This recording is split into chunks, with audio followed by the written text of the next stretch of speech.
OMG, Molina, Valdez at Tubo magsasama sa Alas Pilipinas.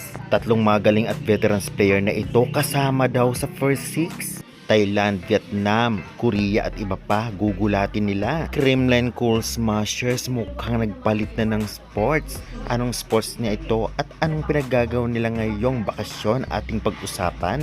Unofficial Alas Pilipinas Women's players trending sa iba't ibang social media. Sino-sino kaya ang possible talagang pasok dito? Karamihan daw mga collegiate players ating pag-uusapan.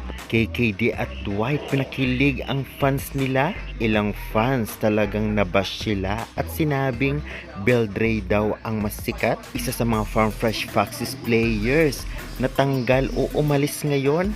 Bakit kaya? Setter na Chocomucho na si Andaya umalis daw dahil may issue. Ano kaya ito? Bakit? At syempre pag-uusapan natin yan. Malapit na kailan kaya ang AVC Women's Volleyball Cup na mga ganap sa Candon City. Update ating pag-uusapan yan, kaya syempre tutukan nyo hanggang matapos ang video. OMG, mas magpapalakas nga sa Alas Pilipinas.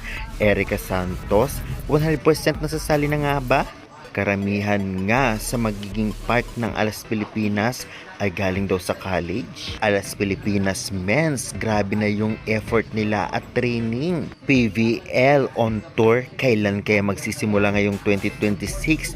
Tentative date lumabas na. Syempre pag-uusapan natin yan lahat. Kaya bago natin simulan guys ang ating topic for this video, please huwag niyong kalimutan mag-like, comment, and subscribe, and pa-hit the notification bell for more PVL UAAP volleyball updates dito sa Pilipinas. Maraming salamat sa support, pa-like and share na rin, and avail na kayo ng ating product, Kremlin Chocomucho t-shirt, gamit ng aking link para sa discount. Thank you. Matukaw be? Matukaw?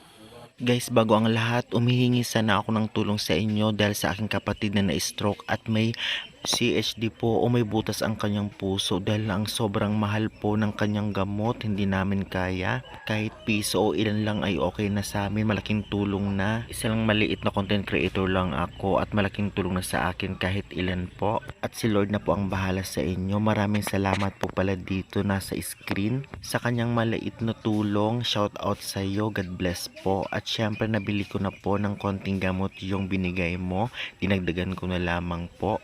At sana yung nakakaluwag-luwag po dyan, malaking tulong na po sa akin kahit ilan po. Thank you very much and God bless. At balik na po tayo sa ating topic for today. Well, usap-usapan nga ngayon na mukhang magsasama-sama bilang first six ito ngang sina Molina, Valdez at Tricia Tubo. At alam naman natin maganda ang pinakita nilang laro sa nakaraang conference sa PVL. At kung makonfirm na talagang sasali na itong si Alyssa Valdez sa Alas Pilipinas, ay tiyak na hindi ito papabayaan at hindi papayag ang management na hindi ito pasok sa first six, lalong-lalo pa napakalakas pa rin ni Alyssa Valdez. At alam naman natin napakalaki ang nawala sa team at nag-withdraw. Kaya tiyak isa sa mga veterans player at malakas, tiyak isa siya sa maglalaro bilang first six ng Alas Pilipinas ngayong paparating na AVC at SEA Game. Nakakatuwa ito, lalong-lalo pa ang coaching staff ay related din sa kanya kasama si Coach Meneses. For sure sakali talagang makakasama niya talaga sina Molina at Tricia Tubo dahil ang SGA management nga ay pumayag na palaruin ang kanilang players o ipahiram nga sa PNVF bilang part ng national team. Kasama dito ang Farm Fresh at Sauce Coffee at iba pang players from UAAP. Kaya kung sakali magkatotoo, tiyak pasabog ang tatlong to dahil alam naman natin mga veterans at malakas talaga at grabe yung experience nila. Samahan pa ni Erica Santos na as of now ay 50-50, ganun pa man may chance pa rin kung sakali makuha siya ng Alas. Malaking tulong siya kasama si Tricia Tubo bilang opposite spikers, kaya good luck na lamang. Usap-usapan rin dahil nga mukhang karamihan daw na marirecruit ay galing sa collegiate team. Well, kung meron man tiyak piling-pili ito at syempre hindi pa rin mawawala ang mga veterans player, lalong-lalo pa sa first 6, kaya good luck na lamang. Samantalang update sa AVC, magaganap nga ang AVC Cup sa Kandun City sa 2026. Di ba malapit na, kasama sa Pool A ang Philippines at ang mga kasamahan nito at mga kalaban, Chinese Taipei, Korea, Kyrgyzstan, Australia at Uzbekistan. Pool B naman Vietnam, Kazakhstan, Iran, Indonesia, Hong Kong, China at Lebanon. Magsisimula nga ang AVC Cup 2026 simula June 6 hanggang June 14, 2026. Kaya good luck na lamang. Alas Pilipinas Women, samantalang narito na ang possible na pasok sa Alas Pilipinas. Karamihan nga dito ay galing sa SGA, Sauce Coffee at Farm Fresh at syempre may alay sa Valdez. At hindi pa yung confirmation, karat lang sa social media at pinag-uusapan dahil talagang malakas rin kahit papano kahit sila ang ipadala dahil may mga madadagdag pa galing sa collegiate team. Kaya good luck na lamang Alas Pilipinas Women. Sa tingin nyo guys, okay na kaya to? Pa-comment nga dyan sa baba. Samantalang Alas Pilipinas Men's handang-handa na rin sa international game dahil nga ngayon pa lamang ay puspuso na ang training. Alam naman natin lahat na malakas pa rin ang Alas at kahit na meron ng line-up, malaki pa rin ang chance na maglaro ni na Brian Bagunas at Mark Espejo dito. Busy lang kasi sila bilang import sa ibang bansa, kaya good luck na lamang.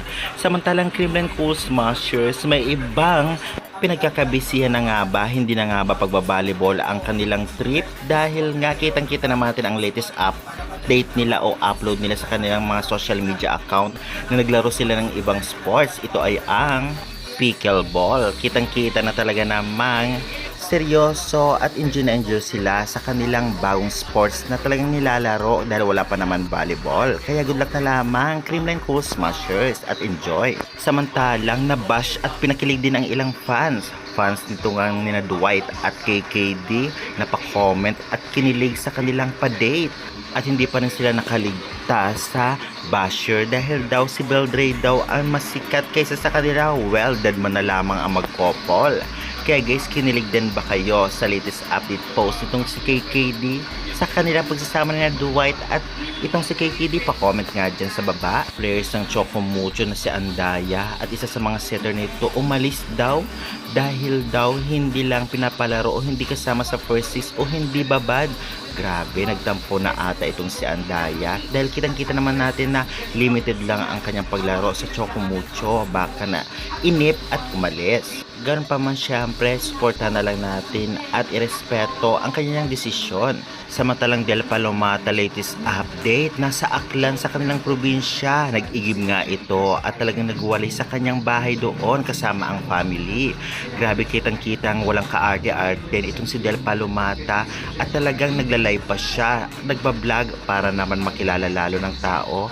At ini-enjoy niya lang ang life sa probinsya habang wala pa naman PDL o volleyball. Kaya syempre, enjoy your life, Palomata. Isa sa magaling na libero at spikers din itong si Bertolano, ngunit umalis na ito sa Farm Fresh Foxes. Malaki rin nakawalan itong si Bertolano dito sa Farm Fresh dahil sa galing din nito. Ganun pa man ay syempre good luck at grabe yung pasasalamat niya dito nga sa team na ito.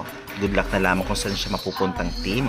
Kaya guys, hanggang muna po ang ating update. Maraming salamat sa support. And guys, please help my sister. Maraming salamat. Diyos na lamang ang bahala sa inyo. At isa-shoutout ko kayo sa mga susunod na upload video ko sakali man nakapag-send kayo. Kahit ilan lang po. Thank you.